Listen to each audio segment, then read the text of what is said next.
Hello. I want to share an experience with you today from a couple of weeks ago, an experience that I had of saying no to an obligation and instead honoring where I was, how I felt, and how good that was for me.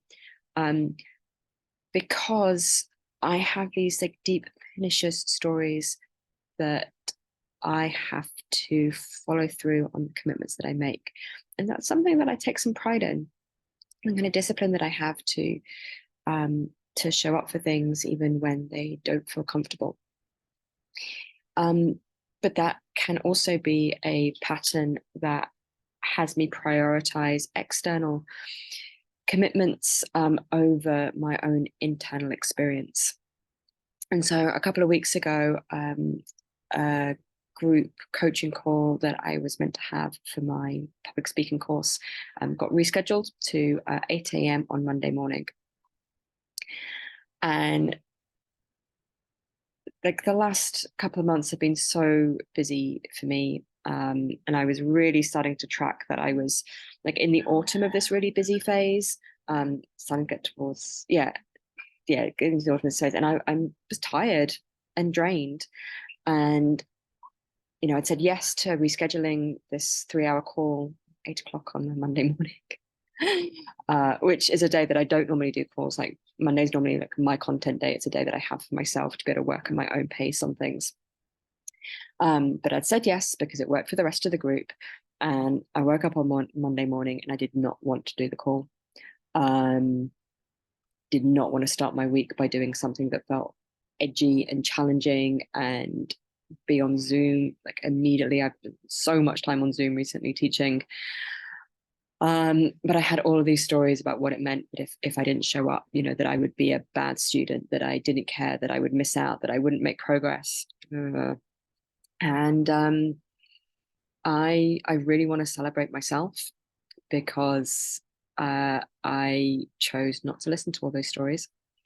And I chose instead to listen to what I like the impulse that I had, which was to not do the call and instead to go for a walk in the rice fields to see the sun on there's that lush green field, see the blue sky, to have a very gentle, slow breakfast at one of my favorite cafes. And yeah, I took my laptop with me. I still did some work. I actually got more done on that speech. I was not feeling creative at all. And yet I managed to get more done on the speech in half an hour than I had done in the previous few weeks. But the thing that I'm most proud of, it felt really good. As soon as I made the decision not to show up for the call, like everything in my body relaxed. It was such a lovely way to start the week. Um, and yeah, I need to like remind myself of this because I forget these experiences. Like the next time this comes up and I'm in this debate of like, should I do the thing or like I want to listen to myself, but that's not like the right thing to do. That I can trust the impulse that I have. I am not a slacker. That is not my problem. And so I can probably give myself the benefit of the doubt when I'm having that impulse to say no to something, to turn something down. Had it again, like a friend of mine here asked me to support an event that she's running at the weekend, and I'm really flattered that she asked me. And again, there's all of these stories of should be there to support other people, they should be participating in community. But you know what? I'm done. I've spent so much time facilitating in the last 2 months. I'm done. I have like a couple of appointments left in my diary over the next 10 days, and then I fly to London, but like I'm done. And I feel that on this like really deep level in my body. Um, and again, it's so interesting. Like I put myself under this like pressure and tension, feel as guilt as I'm like, do I say yes? Do I say no? And as soon as I say no to these things, I'm like, oh yeah, yeah, of course that was the right thing to do.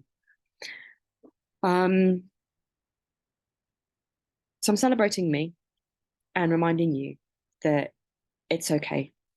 to say no to things. It's okay to listen to what your body needs instead. If you resonate with the kind of things that I share, I'm going to hazard a guess that you are not a slacker either, that you don't tend towards laziness despite what you tell yourself.